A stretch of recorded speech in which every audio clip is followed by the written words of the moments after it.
Ladies and gentlemen, Lawrence Adams here. I'm doing a bit of the cold open tag here for the podcast because when Dean and I did this one, we actually got all the way through it and we completely forgot to do the breakdown of the equipment for each of these games. Today's is Sonic the Hedgehog versus Transformers, More Than Meets the Eye. Let's just go through it real quick because there's some interesting stuff on here. Sonic has 4 flippers. It's got the 2 on the bottom plus the 2 on the upper playfield that are kind of askew and give you an incredibly different way to shoot up in the upper playfield, but it still feels really familiar. I think it's probably the most interesting thing about the game. It's got 2 major ramps. It's got 1 spinner. It has no pop bumpers, which is kind of interesting. And it's got the 3 drop targets, the inline bank for the Chaos Emerald multi-ball. Big takeaway here from this type of layout, obviously speed, flow, keeping the ball moving, everything that Steve Ritchie is. On Transformers, you got 3 flippers. First time 3 flipper game for Mr. Elliot Eisman there. You got the 2 ramps. You have 1 spinner, 1 pop bumper, which is always a pain, and the 3 drops directly in front of Megatron's scoop. Kind of the opposite of what we have in Sonic. In Sonic, the 3 drop targets are inline, which is always an interesting choice. And for Transformers More Than Meets the Eye, you have them kind of all lined up in front of the scoop there. Big takeaways as opposed to Steve Ritchie's game there.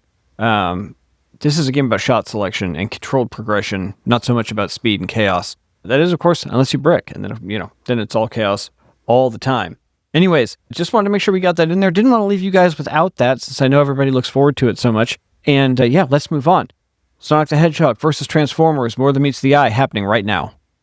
The following moments may contain explicit language.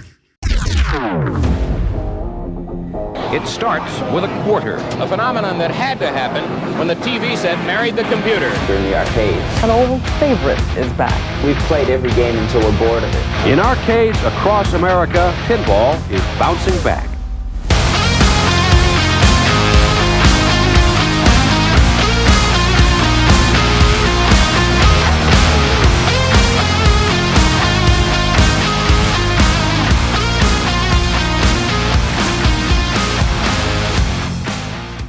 There are some games you play because you grew up with the characters. There are some games you play because the machine itself looks like something you dreamed about when you were 12. And then there are games where 2 completely different pieces of your childhood show up at the arcade at the exact same time and basically say, choose. Welcome back to Modern Man in Search of High Scores. This is Lawrence Adams alongside Dean Roblee, and today we are taking a look at 2 brand new pinball machines from this year of our Lord 2026. And 2 very different takes on the kinds of licensed chaos that makes pinball so much fun. In one corner, we've got Jersey Jack's Sonic the Hedgehog, fast, colorful, frantic, built around one of the most recognizable video game characters on the planet. And across the arcade, we've got Stern Pinball's Transformers, More Than Meets the Eye, a machine bringing the Autobots and Decepticons into battle with that unmistakable Stern combination of speed, violence, mechanical precision, and the Hasbro art department. What about you, Dean? Are you more of a Sonic or Transformers fan growing up?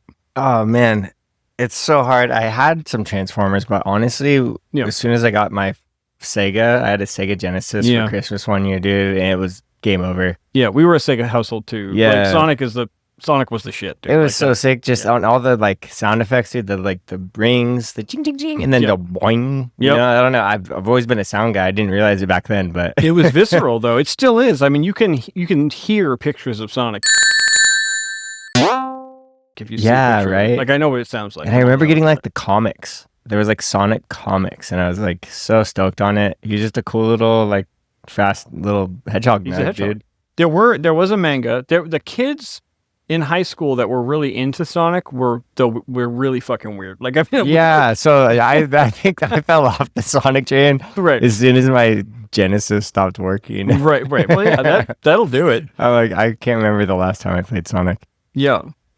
But I do think also Transformers, though, to be fair, is one of the biggest franchises from our youth as well. I'll freely admit, that wasn't my franchise. I was more of a real Ghostbusters, Beetlejuice cartoon, that type of stuff. Transformers. I mean, of course, I was aware of it. Every kid I was friends with had Transformers. Right. I'm sure I had some too, but it just wasn't my zone when I was younger. Yeah. And what was the company? Hasbro. Yeah, that's so funny. For some reason, I keep confusing that in my mind with Harbo, the gummy bear. Oh, right. Harbo? What? Same company? That makes me want some gummy bears. The edible, yeah. But dude, it's funny as you get older, finding the stuff from your childhood that you like knew about and were kind of associated with. Now it's like I watched recently the Stern thing with you, right? The Transformers. And I was like, dude, that looks like a sick show. Well, yeah. Like I'm like let's go back and watch it. Readdressing stuff that I knew about, but now I'm like actually into it. So it's kind of fun. I mean, well, the other thing too is on this show, we tend to go with stuff that's older because we like to follow the progression of someone's career. Yeah. The designers and everything. But these are brand new. We got to play these at California Extreme. Yeah. We both have hands-on with these. And I don't think we talked about how fun that was, right? We'll get into that a little bit later. Yeah. But yeah, so it comes down to this. Sonic wants you to go fast, Transformers wants you to roll out, and somewhere in between those two philosophies lies the question we're here to answer. Which one reigns supreme? So today, 2 licenses, 2 manufacturers, 2 completely different styles, one very important question. Which game is the GC? But first, it's arcade and pinball news.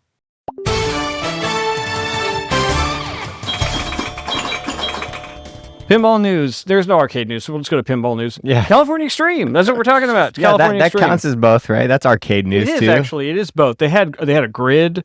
It was news to me. The Atari consoles. Oh, the new ones. The new cabinets. And there was that really cool app that they're using, like the Pro Esports app to help log all the data for the tournaments. Yeah, they had a serious tournament. That was serious, dude. Yeah. I saw that and I was like, oh, I get it. Like esports really is professional. Yeah, it was pretty dope. It felt so cool. I wish they had that when we were back in the arcades for things like Mortal Kombat and Street Fighter. It was really cool to see though, and then watch the awards be presented. Yeah. And then watch the kid who I think took 3rd place end up winning a Pokemon Pro. That was dope. Dude, shout out to that guy. he was so psyched. Oh my God. Yeah, that was And then insane. the one kid who just ruled them all with he walked out of there with 10 trophies. He took every first place trophy for every game. Psyched on that. Yeah, that dude deserves, he got all the trophies. He doesn't deserve much more than that. He deserves props for sure. Yeah, it was cool. And he gave his little speech. I was like, these kids are straight up athletes. Like that was a good speech to give, thanking his parents, thanking the promoters, thanking that was pretty cool. Everyone that attended and his fellow competitors. It's like it takes a sec to get to that level of competition, but he was there. Well, it's like anything. It's like playing a sport or playing an instrument, right? Like he put in time to win those trophies. There's just no way to get those without doing that. Yeah, that was cool. I was really stoked. So arcade news. Right. That was dope. But but also just being at the California Extreme was awesome as fuck. They had so much shit. Like you guys, if you haven't been, it's 2 full rooms of arcade and pinball. And then some room, extra upstairs. Right. Then there's a whole upstairs with other stuff for the tournaments and everything, as well as home consoles and PC gaming to a certain extent. Stuff that we weren't necessarily there for, but we were stoked to find. Yeah, it was pretty cool. And I was, I guess I spent a lot of time at arcades. As a kid, I went to a lot of putt-putt golf zones and was that part of that whole scene. Yeah. Hardcore putt-putt golf, shout out. Right. Well, but dude, I saw games at Cal Extreme that I had never seen in my life. And I was like, I would have loved to have played. There was a minecart pumping game. Yeah, that one was crazy. I think I remember seeing that one because it was slightly more modern. Yeah. I remember seeing one of those at the boardwalk one time and just being or maybe it was Reno where I saw it actually.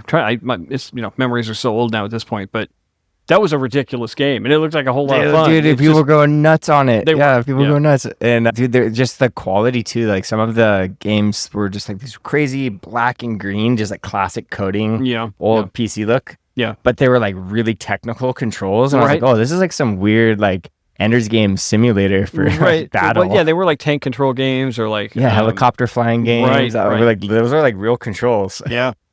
It was dope, man. It's always dope to see stuff because when you walk down rows of arcade cabinets, and pinball machines, that's my memory of being in an arcade being young. Yeah. Especially because, this is bigger than any arcade I was probably in when I was younger, except for maybe withstanding Chuck E. Cheese in Laughlin, Nevada, right? Yeah. But you're so small though back then. It seems like it goes on forever, no matter what arcade you're in. So being in an environment where it really did just go on forever. Yeah. There was the outer loop, and then there's these little inner sanctums that were their own little independent. It was a maze. Worlds. It was awesome. Yeah, that was great. It was really, really great. So, folks, if you're ever out here during that time, I doubt they need a whole bunch more support. It was incredibly packed. 30 years, right? Right. It was the 30th year. Wow, that was spectacular, and it was really cool to see people that have been in it for that entire time. Yeah. Yeah. It was really cool. Well, and what's also crazy too is all those games, people brought those, right? Yeah. It's not like one dude owns individual all that. contributors. Yeah, which is so incredible. Yeah, it makes me want to be a part of it. It does. I'm like, I want to, donate a game. Let's go. It very much does. Also in pinball news, Pokemon, the home edition is in Costco now. The home edition for Pokemon, did you see it? My Costco membership has lapsed. Right. I used to have a roommate who worked for Costco, and he would just find dropped memberships. And he's like, just use it until someone questions you or it expires. Yeah, that makes sense. Yeah. But what's crazy to me, though, I'm going to try and pull up a photo of it here. What's crazy to me is that you can, it's basically the Pro. Like it literally is almost identical to the Pro, except it actually has, in my opinion, a more interesting shot layout. So let's see. Let me angle this so you can see it without screwing up. Yeah. I can bring one up. So it's got, it doesn't have a scoop, right? Instead of a scoop, it just has a stand-up target. But over here, that sounds fast. It does sound fast. Right? But then over here, you see right here, there's this is a lane. And I'm not sure how you end up over there. I'm not sure if the geometry is such. Is there still a Pokeball? Arc? Yeah. You gotta have Pokeballs. Well, there's the Pokeball, but it's a stand-up flat plastic in the back. Okay, because it's fun. The one that the Pokeball rocks back and forth. It looks like the animation. Yeah, it's pretty. That's the premium. Yeah. Oh, dude, that's such a cool thing. It is pretty dope for such a simple thing. But I mean, look, this is the entire layout. You still have Meowth, although it's a simpler Meowth mechanism apparently. Well, I would love to see this Costco situation. Like, if you could take two of those games and link them together and battle head to head, kind of like we were doing with NBA Fast Break, which was so fucking fun. It'd be so sick, dude. Where we battle and we put our Pokemon cards on the side table and if I beat you, you get mine. Yeah, like old school Pogs. That would be really cool. But I don't know if you could link it. I don't know if the internet's fast enough to have. I mean, people play Call of Duty in online games. Why can't we link? You do bring up fast? an interesting point, which is the idea of linking the games for competitive. For battle, I want to have a mode where I could battle online. Yeah, and it's I mean, George Gomez made that game, right? Yeah, he considers it kind of an abject failure. But if Whoa. you think about he doesn't like maybe Fast George. I know, it's sad. George, come on. But if you consider that, for example, we had a lot of fun playing head to head. Dude, the head to head was great, and I had no idea how that was gonna work. Right. But it's because they're linked, and you're battling, and just the scores go, and it's on the same timer. So if you consider for a second that that same setup could be one of the extra modes in Pokemon, you hold down the left button. Yeah, for online battle mode. Right. Wouldn't that be sick? And then you have a set number of time to do some. Yeah, but if it was directly mode? connected, where it's you hit a target, and on their machine it turns red. Right, yeah, something like that could happen. Why couldn't that happen? Or really you have to do a triple combo to shoot the Pikachu Super Blast or something. It would be an amazing mode if they did something like that. Dude, I can't wait. It's running on Pies now. Because then you catch all your Pokemon and you get to train them offline. Yeah. And then you can come online and battle your actual Pokemon like a real deal dojo master. Yeah. I mean, like I said, so that's the future I want, folks. Exactly. That's the future I want to live in too. They are using Raspberry Pis now for their main board in the Spike 3 system. And, you hear a lot of people talk about it, but you don't hear a lot of people talk about it that know what they're talking about. Yeah. There are serious advantages to using a Pi for the board system. But one advantage would be that it is a natively online device. Gotcha. They are really set up to handle online much better than the Spike 2 system, which was kind of just attached, right? Spike 2 was not developed with online in mind. It kind of got added later. Gotcha. I don't know why they couldn't do that. That just seems like I know we're off on a tangent here, but that really seems like something. And then you could plug a little USB into it, and then every time you catch a Pokemon, you could bump it onto your little USB Tamagotchi, like we were talking about, where you can raise your little Pokemon by walking around. They should just do that on the phone apps. They should just. I wonder if that's what they're stuck in licensing for. They probably had big ideas. Bounce your Stern caught Pokemon that you caught in the game into your phone and just pet them. That'd be amazing. Swiping. That'd be hilarious as hell.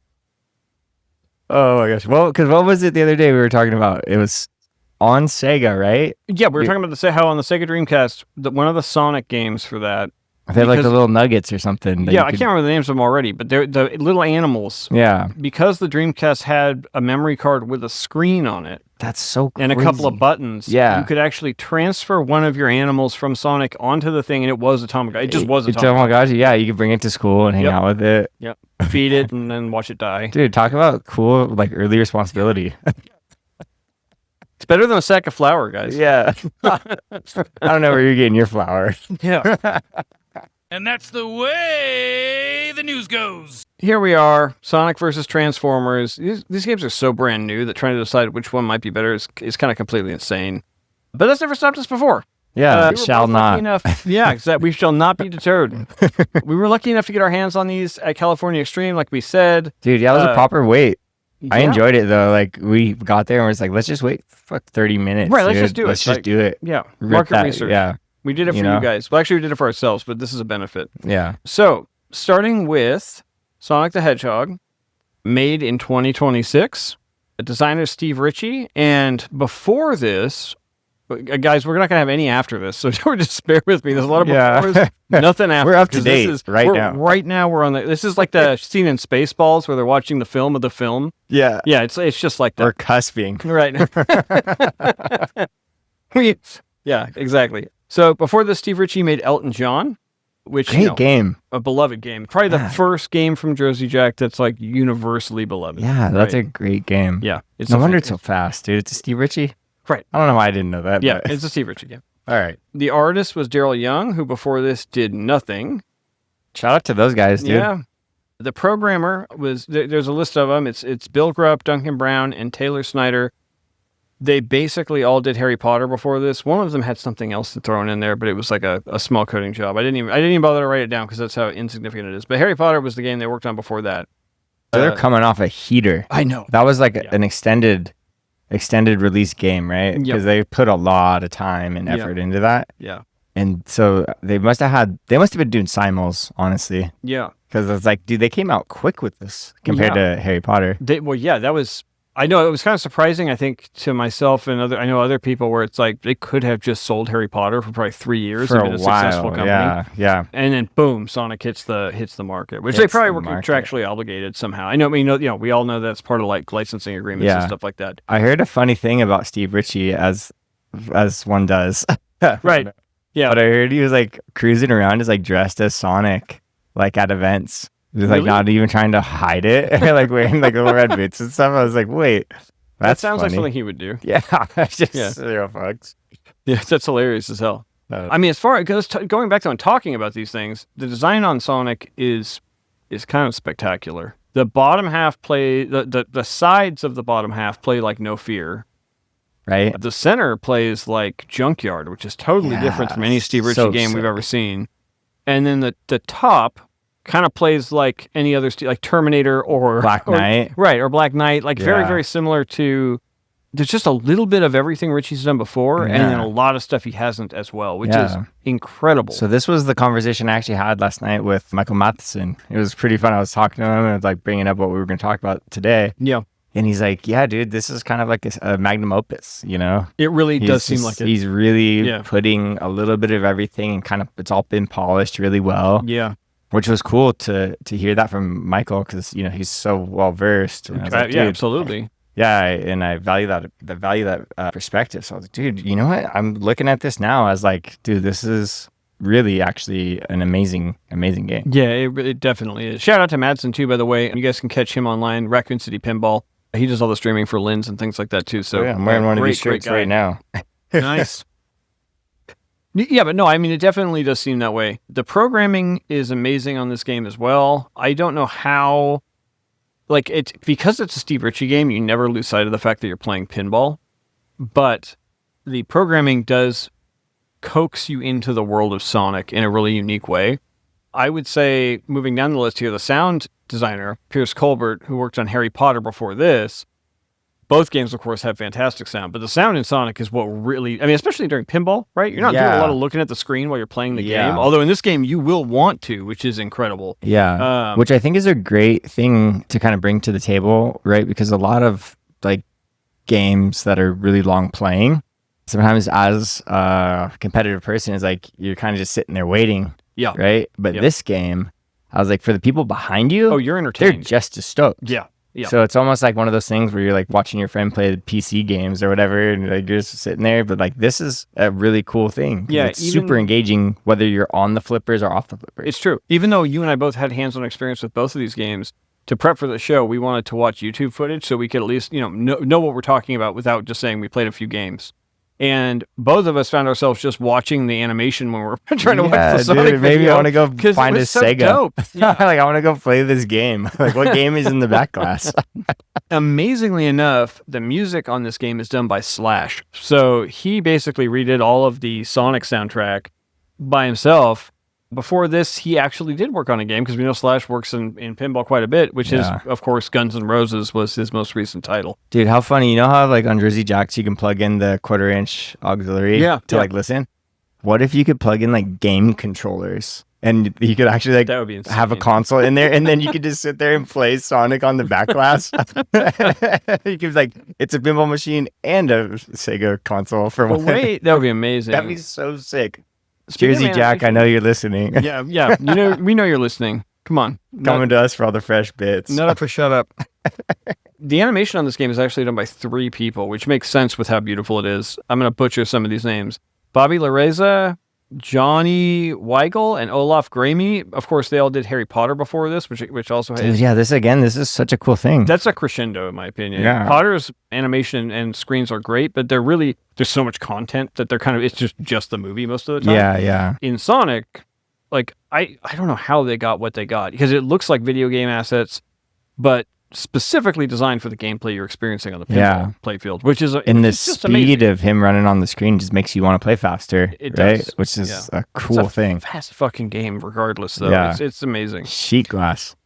Moving on to Transformers, More Than Meets the Eye. Man, that title is more than a mouthful, let me tell you. Again, made in 2026. This is the sophomore effort of Elliot Eisman, who is the designer on this game. Prior to this, he made John Wick. Yeah, after this, he will have made nothing, but he didn't make anything before Wick either. Like, those are his 2 games. Cool. I know he worked in the industry for a while, so I'd be curious. I could look up what he has done other than being a designer. Probably as like an engineer. It's all around smart fella. Yeah, the design on this game is incredibly tight and feels to me like somebody who just made John Wick took all the flack they got for Wick and was like, I can make a playfield with a 3rd flipper. And none of that is an insult to his efforts. The game play is amazing.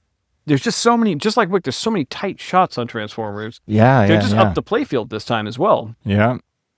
Yeah, they are, right? That like there's the Autobot, and then who's the guy, the purple one on the right with the big cannon? That thing was sick. Oh yeah, you have Optimus Prime on the left, and you have this is why I'm not a Transformers guy. But that shot is like right in between his legs, and then there's like to the left of him and the right of him. It's like if you just hit it up there, like you're kind of making a shot. Yeah, I believe it's Megatron. Megatron. Yeah, dude, that Megatron's sick. Yeah. I'm going to edit that out so I sound smarter. I'll leave it in. I'll leave it in. I forgot to take my smart pills. This is an interesting one. The artist for this game is listed as the Stern Pinball Art Team and Hasbro.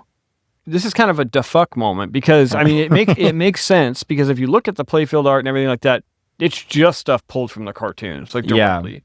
Yeah. Which is so cool. That's what got me kind of more back into it. I was like looking at it, thinking it was like some kind of like crazy like lineage of Japanese anime, which I kind of did a little research on that and found out it was actually like a Japanese thing. Yeah, which is cool. And the cartoons are neato, dude. Yeah. What's interesting to me, though, I wonder what kind of criticism this will get because, we grew up in a generation where when we wanted toys from a movie or we wanted something from a TV show, we always got it, but with a twist. And our whole generation was always pissed, like, just give us the thing from the movie or the TV show. Quit changing everything. Yeah. So now in this art package, we've literally got what our whole generation was asking for the entire time. Yeah. I guess my question is like going to be, I wonder what people think of the art package. If they're shitting all over it and they claim to be a Transformers fan, then are they a Transformers fan? Because it's literally the art from the show. Yeah, that's the coolest, dude. It's way cooler than looking at, I mean, I guess Megan Fox is pretty cool to look at. Yeah, there you go. That's a reason to own the old one, or I guess to it's just like all of cartoon Transformers and Megan Fox. Oh, dude, that would be the sickest. I'd buy it. What movie was that? Cool World with Brad Pitt. Yeah. Where he's just like interacting with Megan Fox interacting with all the cartoon Transformers. Yeah. That sounds like a risky kind of show. That sounds like you downloaded the wrong Transformers video. Thank you, folks. Yep. Thank you and good night. But the programmers on this game are Elizabeth Gieske and Mike Kizivat. Elizabeth before this did Dungeons and Dragons. Mike before this did Uncanny X-Men.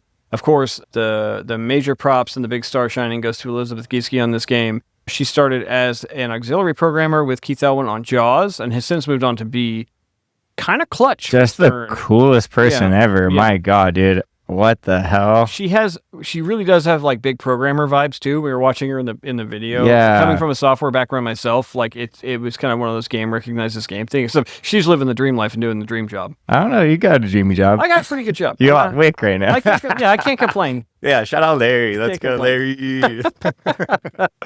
The programming in Transformers worth talking about. Probably as far as like maybe the past 2 years, maybe since Jaws. This game launched with more complete code than just about any game that we've seen. Yeah, really, right? It was so cool, and all the modes when she was talking through them and what's going on and kind of what she changed and what she didn't change with all like the assets and the videos and the tunes. Yeah. Like, and why she did it. I was like, wow, that was that for me, like Transformers is all code and program and gameplay, but then it's like Sonic is all just like the physical mechanics of how cool it is. Yeah, it is. And vibes too. Yeah. But dude, she's awesome. Yeah, it really is an incredible job. I am curious if that's just because she is the level of the advanced code is if it's clarity of vision from her on rules plus just her good knowledge of programming, because a seasoned programmer can get things done much quicker than the interns can. I'm just sorry, folks. It's just how it goes. But you also have to have clarity of vision, right? If you're just stumbling around and being like, well, let's try this rule. Yeah, you're flip-flopping on ideas. You're not just concise. It's like never gets done. Yeah. Yeah. Which is, I mean, again, it's, Elliot Eisen's most previous game, John Wick, probably released 2 years too early when you look at how long it took them to get the code right. And that's just, now it's awesome. Now it's probably in my top 5. Like, I'll get into my ratings on Wick another time. But it's just a fantastic game. But it took a long-ass time. Sound on this game was Jerry Thompson, our guy, Jerry Thompson. Yoo-hoo. Before this, did Pokemon. I have to say, Pokemon does have a good sound package. Like, if there's anything about Pokemon, it's the sound package. Yeah, just cute little Pokemon voices just yelling at you. It feels like a cartoon. It feels like watching the cartoon while you're playing. Which, again, this feels like watching Transformers. Dude, that was a great series. That cartoon series was funny as hell. Yeah. Yeah, at least the Gen 1 stuff. Which, again, this is Gen 1 Transformers, so pretty interesting. Animation is by Tom Kizivat, who before this did The Mandalorian, which is interesting to me because you'll notice that one of the programmers is Mike Kizivat. I'm guessing these guys are brothers, sort of like Ed and Mike Boone back in the day, maybe. But yeah, I'm sure there's some interesting stories there. Maybe Stern has like a referral bonus program. Yeah, dude, let's go. I'm guessing Tom got a little bit of a bonus for bringing Mike on board. Yeah. Family package. Exactly. All right, before we get to the awards, I want to take a minute to thank our sponsor, Marco Specialties. If you're into pinball, you already know about Marco's. They've been one of the go-to places for pinball parts, supplies, and restoration stuff for years. Whether you're keeping your home machine running, doing a full restoration, or just looking for that one weird part you need to finish a project, Marco's is a great resource. And honestly, if you own a pinball machine, there's always something you need. So if you're looking for parts, tools, mods, or just want to browse around and convince yourself that your machine absolutely needs another upgrade, check out Marco Specialties. Absolutely, right? Coolest part about pinball is it just breaks itself. Yep, exactly. And then we rebuild it and break it again. I'm already looking for some of the expression-like arc blades for Wick. Yeah, dude, that's I can't not get them now. I'm like, okay, I see how they're valuable. Yeah.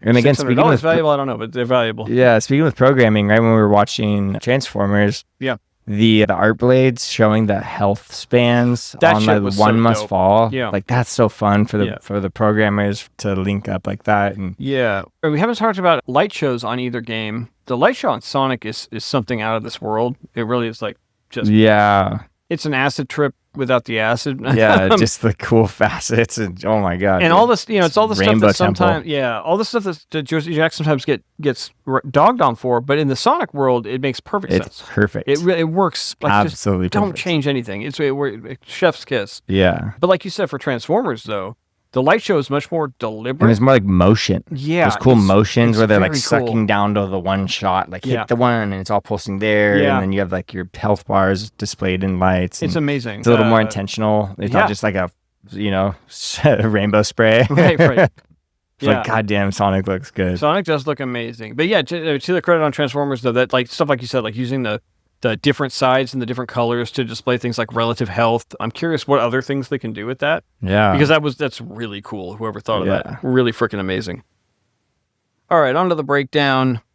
Brick or butter? Sonic the Hedgehog? It's butter, folks. Yeah. That game is smooth. Dude, is that why he slides down the ramp so fast? Just covered in butter? He's just covered in butter. He's just, that spin dash is like with a spin dash of butter. Yeah. Smoking butter. Even on the upper playfield, though, man, that thing whips. Yeah, dude. We were having... Took me a sec. Yeah, we were both having some trouble grabbing it, but first it's like, okay, ski pass. It was cool that you could trap up there. That's amazing. Like, that was cool. It's a second playfield. Like, it fully is a second playfield. Yeah, if you haven't tried trapping on this upper playfield, folks, definitely do it. Yeah, give it a shot. Feels great. You can, it feels amazing. Brick or butter, Transformers.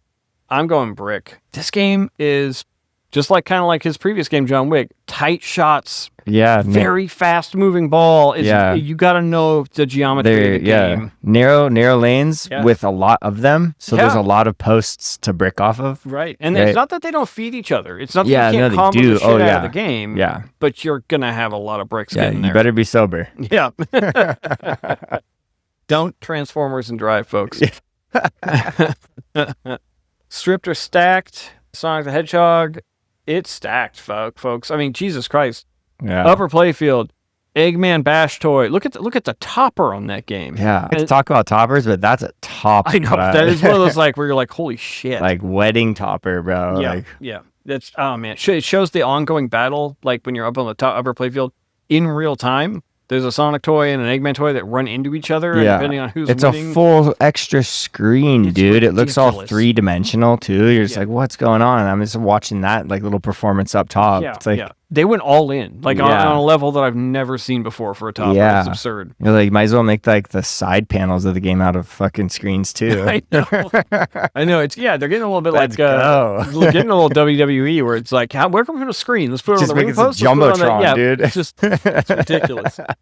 There's no art. That'd be kind of fun, all animation. Dude. What was that show? The Peripheral, William Gibson. Oh yeah, when the car is like completely see through. Right. If you could just see through to your other game. It's like it's just like all the '90s tech we used to have, like the clear phones. Yeah, dude. You just look at your thing. It's just a screen of what's on the other side. That's ridiculous. Floating game. Oh god. Stripped or stacked Transformers.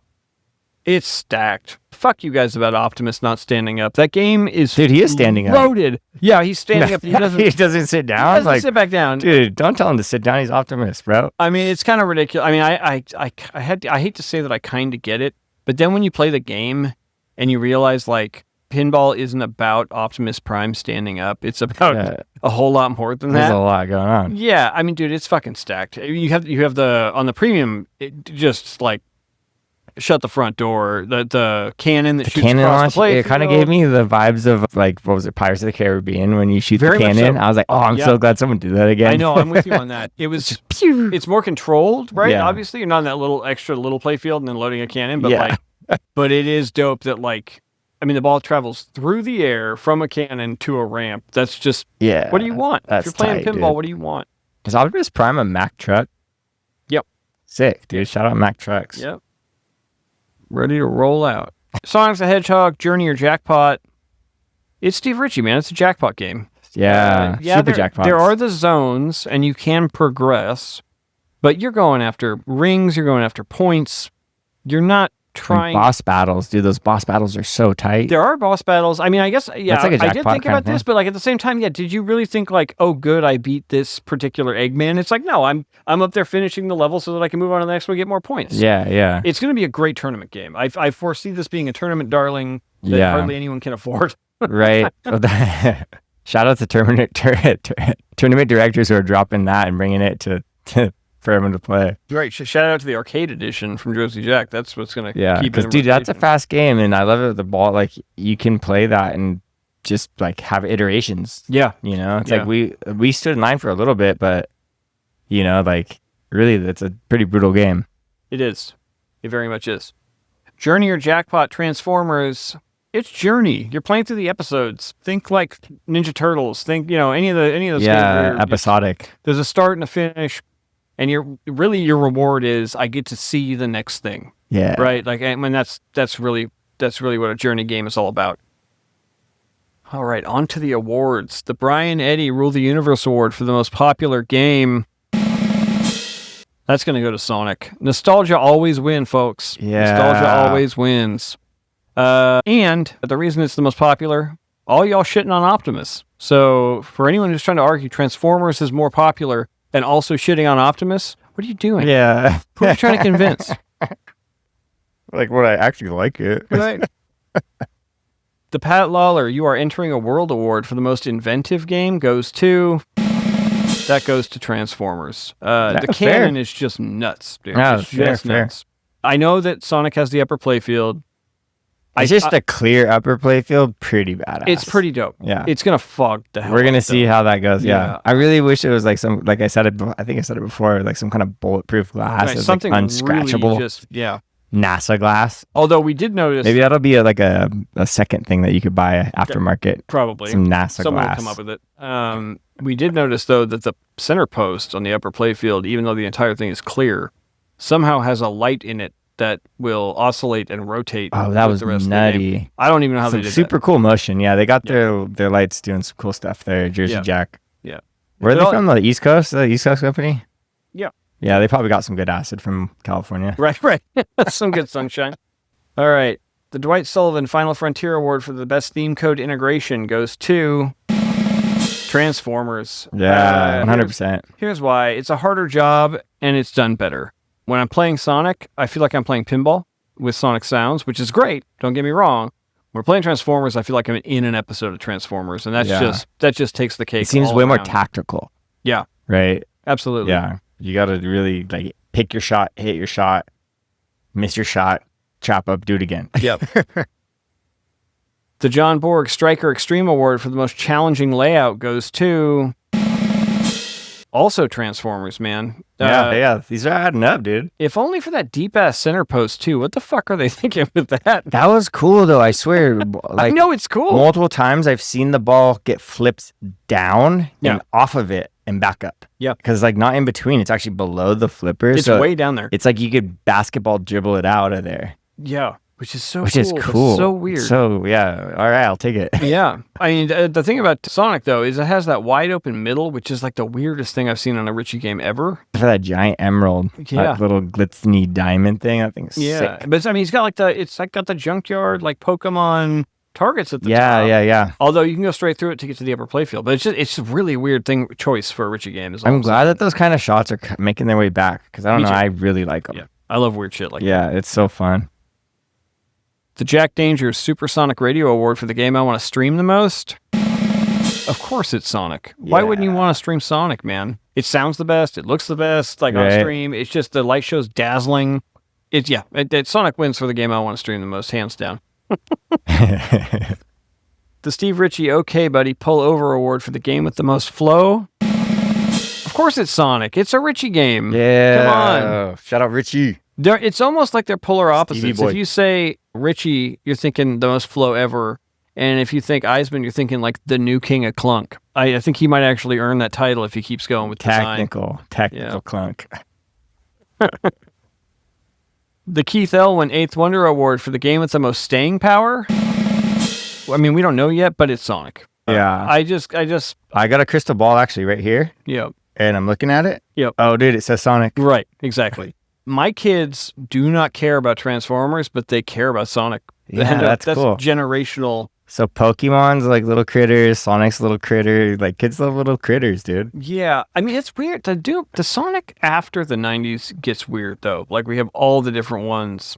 Yeah, that And, was like- funny because I remember having a crush on like the pink Sonic, and Yeah. I was like trying to look it up, and then I found a sheet, and it was like 1,000 different characters. Yeah, there's dude. I was like, so many. I'd never heard of any of them. Yeah. So But someone I- took it and ran with it. I backed out after, like, Knuckles and Amy, I think what her name was, whatever the... Yeah. Yeah. Amy Rose There you go, Amy Rose. and Tails, dude. Tails was the boy, the little helicopter guy. Yep. The Lyman Sheets Last Man Standing Award for the game with the best wizard mode. We have no idea. These games, they don't have their Yeah. wizard modes yet. Yeah, I mean they both stood up. Yep. So that's all we can do. Yeah. The George Gomez Snicked Award for the game with the best shot. That's Sonic. That right orbit loop, the right orbit to the loop, rather, where you get the Oh, magnets. dude, yeah, when you get that thing going, Dude, come on. it's so sick. That's amazing. That's I just love like a good loop-de-loop, dude. that's And that's so such a fun. Sonic thing where you just blasting and just. Oh yeah, if you didn't have a loop, Sonic is just a roller coaster. yeah, I know. That's exactly, and the game plays like a roller coaster. Yeah. It really does. It's Dude, an what a amazing sketchy thing. roller coaster would that be if you had to sit in like a hamster ball and you roll down the roller coaster tracks like Right. Sonic the Hedgehog? Yeah. That sounds like scares me as fuck. Don't do that, anybody, Yeah, please. don't do that. I might buy a ticket to it, but don't do it. There's people rolling down the track, hamster ball. Dude, what was that sketchy amusement park on the East Coast? Where it was like I don't know. Action Park. Dude, Yeah. oh my God, I watched that documentary and Right. just people were getting murked Yeah, left and right. I feel like they would have that. We had one in California too, not an action park, but there was a But guy. a sketchy ass. Yeah, there was a guy on like I-5 or something, or closer to like Barstow. Yeah. And he just like owned like 50 acres or something and just built the clumsiest fucking thing. Oh, Getting bro, hurt left it's like and right. Burning Man, like sketch without the tickets. Yeah, but it's kind of considered like the West Coast Action Park. I don't know if it lasted as long or what, but I know it was just basically the exact same thing. Dangerous as hell. Yeah, here's the getting sketch. Yeah. Finally, the Gary Stern Whatever's on the Line award for the game that sold the most. We also don't know. We have no way of knowing right now because they're still selling. I just have a feeling that Transformers are gonna sell a lot of pros because Yeah, I I'm with see you. them just at the bar. I'm with you. I think Transformers might outsell Sonic. But it's just JGP. Like, yeah. I don't know, That's it just costs how- more. That's just the economics of it. Yeah. That's just how it goes. Yeah, Jagonomics. Yeah. So who's the GC? Who reigns supreme?